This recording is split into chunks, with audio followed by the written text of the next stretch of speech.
Welcome বন্ধুরা, cooking বাইটসে তোমাদের সবাইকে স্বাগত। আমি আজ বানাবো রাজমার রেসিপি। চলো শুরু করি। রাজমাটাকে আমি ওভারনাইট ভিজিয়ে রেখেছিলাম। এবার ওটাকে প্রেসার কুকারে 7টা সিটি দিয়ে আমি সিদ্ধ করে নিয়েছি। এবার কড়া গরম হলে কড়ার মধ্যে সরিষার তেল দিয়েছি। তেলের মধ্যে গোটা গরম মশলা, তেজপাতা দিয়ে দিলাম,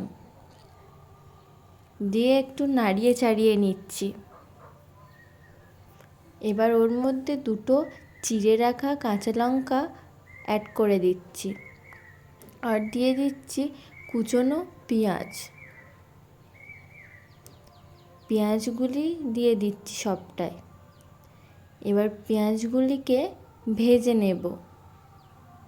পেঁয়াজগুলিকে নাড়িয়ে চাড়িয়ে একটু ভালো করে লাল লাল করে ভেজে নিচ্ছি। এবার ওর মধ্যে দিয়ে দেব 1 টেবিল চামচ রসুন বাটা ও 1 টেবিল চামচ আদা বাটা, দিয়ে ভালো করে নাড়িয়ে চাড়িয়ে ভেজে নেব। এবার ওর মধ্যে একটা টমেটো অ্যাড করে দিচ্ছি। টমেটোগুলোকেও ভালো করে নাড়িয়ে চাড়িয়ে ভেজে নিচ্ছি। যতক্ষণ না টমেটোটা গলে যাচ্ছে ততক্ষণ আমি এটাকে ভেজে নিচ্ছি।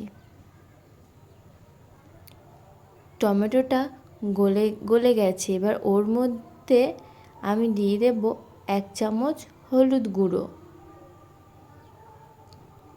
আর দেব 1 চামচ লঙ্কার গুঁড়ো। তোমরা চাইলে এতে কাশ্মীরি লঙ্কাও অ্যাড করতে পারো। সামান্য চিনি, আর দিয়ে দেব 1 চামচ নুন। এবার এর মধ্যে দিয়ে দেব 1 টেবিল চামচ জিরে গুঁড়ো আর 1 টেবিল চামচ ধনে গুঁড়ো, দিয়ে ভালো করে আমি এটাকে মিশিয়ে নেব যতক্ষণ না তেল ছেড়ে যাচ্ছে। ভালো করে কষিয়ে নিতে হবে। বন্ধুরা, আমার এই ভিডিওটা যদি তোমাদের ভালো লেগে থাকে তাহলে লাইক ও সাবস্ক্রাইব করে দিও। যতক্ষণ না তেল ছেড়ে যাচ্ছে আমি এটাকে কষিয়েই যাব। এবার ওর মধ্যে সিদ্ধ করে রাখা রাজমাটা আমি দিয়ে দেব।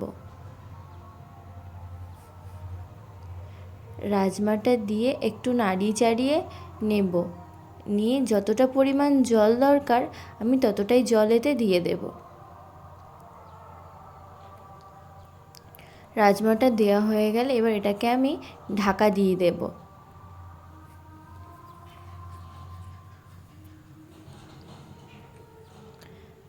কিছুক্ষণ পর ঢাকনা খুলে নেব।